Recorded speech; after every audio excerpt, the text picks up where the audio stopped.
Hello people and welcome to another Planetside 2 video. Hope you're doing good. My name is MattiAce. Here's another Planetside 2 video. So now I've played this game since beta.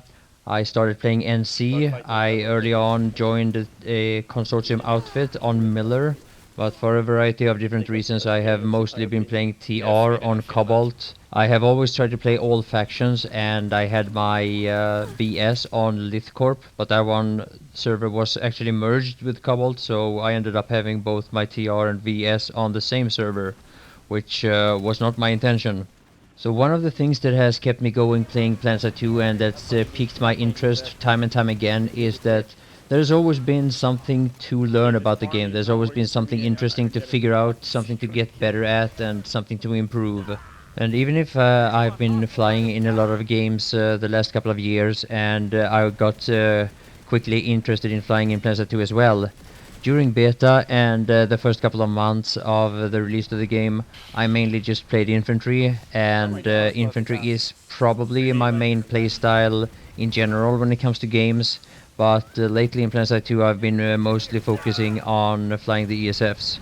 So I think that I speak for most people when I say that if you stick with the game, if you decide that this is the game I will focus on for an extended period of time, like for at least a couple of months, maybe half a year or more than that, then one of the things that is very important to almost every one of us is to find a way to improve. And I don't think this is just games. I think this is human nature, and this is the way we are in general. Whatever we find interesting and whatever we like to spend a lot of time with, normally we would want to know more about it and we would like to get better at it. This is not to say that there are a lot of people that would just want to play games just for fun and they don't care about improving their skill whatsoever. And for the people that play Planetside 2 that way, this game can be just as epic and thrilling as it is for the most hardcore player out there. Now, Planetside 2 is also a game that seems to attract a lot of new players consistently, and even though the game is more than half a year old now, I'm glad to see that there are still a lot of people that want to try this game out. Now, to the players that are new at this game, I want to give you this first most important advice: join an outfit. Start playing with people that are more experienced than you, and learn from people that know more about it, because there are a lot of things to learn about this game. There are a lot of things that will help you improve, and most outfits are recruiting, so no matter what server you play on or no matter what faction, you will find an outfit that are going to bring you in. Another way of learning this game better is to watch tutorials from YouTubers such as myself. When it comes to pure infantry gameplay, for example, I have a series of tutorials. They are called Aim and Skill, and I basically cover what the titles suggest: how to improve your skill in infantry combat. It's mainly about finding how to get a better aim and how to control bursts. Burst fire is very important in Planetside 2. Now, there are a lot of other YouTubers that are really good and that come out with very useful tutorials and also very entertaining videos. I've mentioned Youngblood before. Another one of the most known YouTubers are Warpath Rel. Then we have Level Cap, who has made a lot of really good tutorials as well, but I'm not sure if he is active anymore. Maybe it comes and goes. But if you are looking for some good channels that are posting Planetside 2 videos, just check out Youngblood's shoutout. The link will be in the description below this video. Now, the general thing that most people have been brought into Planetside 2 to play is the epicness of these battles, where you have hundreds and hundreds of people, you have aircrafts, you have tanks, you have explosions, you have basically everything that you could find in a modern shooter. And Planetside 2 really is epic.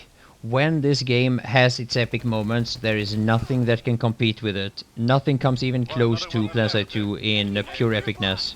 But at the same time, the very thing that brings a lot of people into this game and makes them start playing it in the first place is also the thing that will make a lot of people get very frustrated about the game. There are many situations that will create a lot of irritation, and many times the very thing that has made people start playing this game in the first place is also the same reason that they quit playing it quite early on, because of a certain hopelessness that you just can't do anything about, and they keep repeating themselves over and over again. One of those frustrations is that as you get better at something, as you really try to spend a lot of time improving your skill, There is a lot of very powerful weapons and powerful playstyle that doesn't really require all that much skill, and that way you could very easily deny the value of, let's say for example, knowing how to handle burst fire or getting better at aiming with a regular automatic weapon. And in the past, for example, we have seen air being completely overpowered for a couple of months.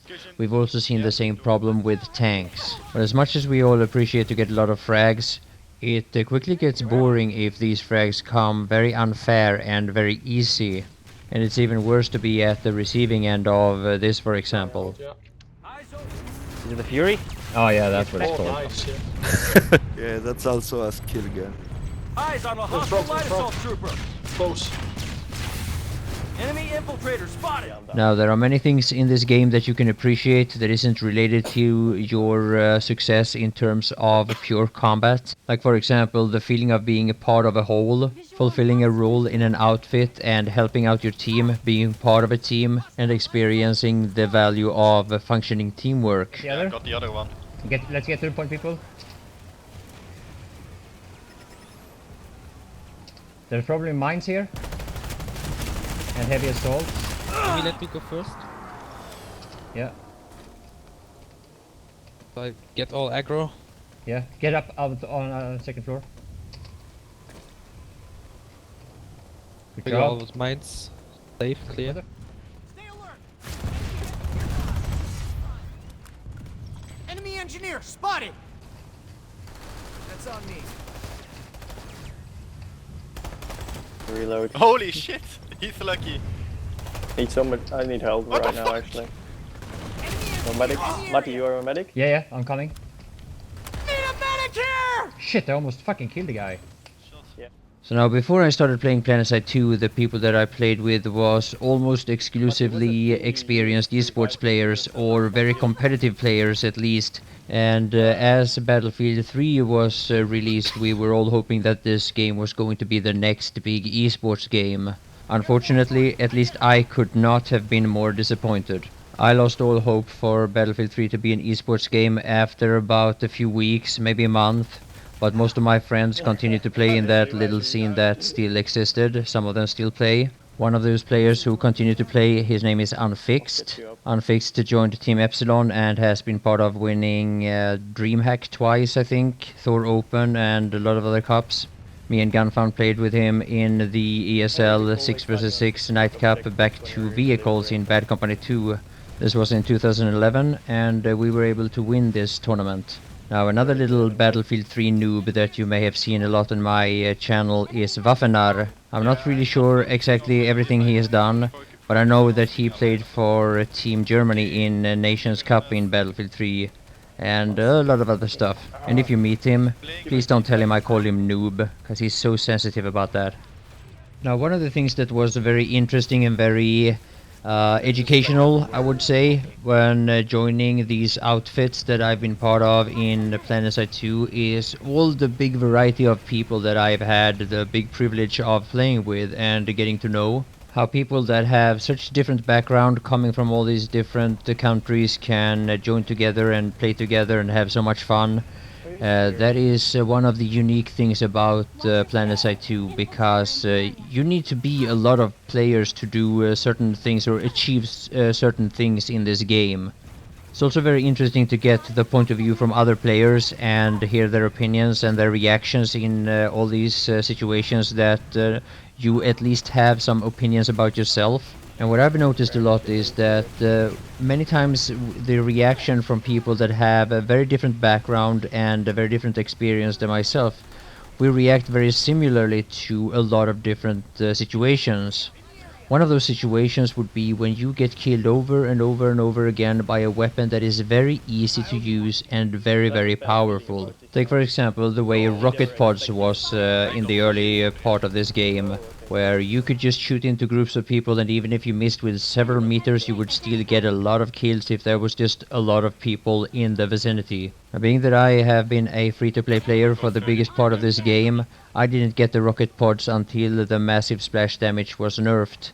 And even though that's the case, I have still suggested repeatedly that the rocket pods should be more skill-based. Now there are specific reasons why not all weapons are based on skill, and the first time I got that explained to me was when I was invited by DICE to DreamHack to talk to the developers before the release of Battlefield 3. Now the basic explanation that I got from one of the developers then was that if we have a game that is purely based on skill, then what will happen is that we will have a small elite that will completely dominate the rest of the 99.9% of players. Now whether or not this is true, I'm not so sure I agree, because I mean we have games like Counter-Strike and Quake Live and StarCraft 2 and some such, and they have always been considered skill-based games, and yet they are played by a big variety of people all over the world. At the same time, I've heard repeatedly by people that do not consider themselves very high skilled in first-person shooters, being very frustrated about being killed over and over again by weapons that require little to no skill. No help, boys. I want to go against another monster guy. Airborne target identified.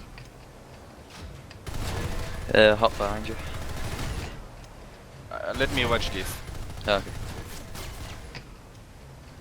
Damn you, Matty. Whoa. Whoa! Jesus! Jesus! We killed each other there. Fucking level 16, that's a hacker. That was crazy. We killed each other Yeah, at who the wants to same dogfight? time. So now with all games that I've been playing, there's always been a lot of discussions from when it comes to balance, and especially people have had a lot of different opinions depending on their particular playstyle. What I would like to know is to people that consider themselves more casual gamers and that don't have the time to practice their skill and fine-tune their aim as much as some of the more hardcore players. Is there a bigger concern in a community like Planetside 2 that people are worried about being dominated by a small elite of players? Or is it more frustrating to be killed by weapons like the Fury or imbalances that we've seen with air and tanks in the past? And what kind of imbalances do you think is the biggest at the moment, at the time of the release of this video, for example? And one more question. Does anybody believe that Planetside 2 will ever become a successful esports game? Because I gotta admit, I have lost my hope for that, and it's not only because of weapons like this. So that's all for now. I hope you enjoyed the video. Thank you so much for watching, and please let me know what you think. So bye for now. I need medical aid!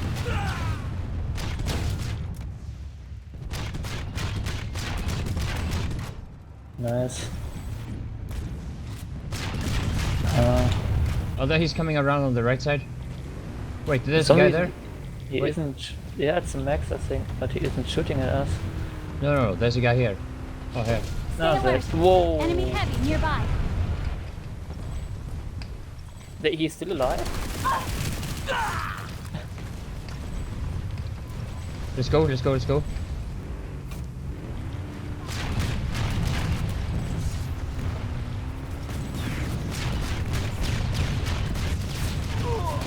Holy shit. Oh, mines! Fuck. Shit happens. I saw them before, but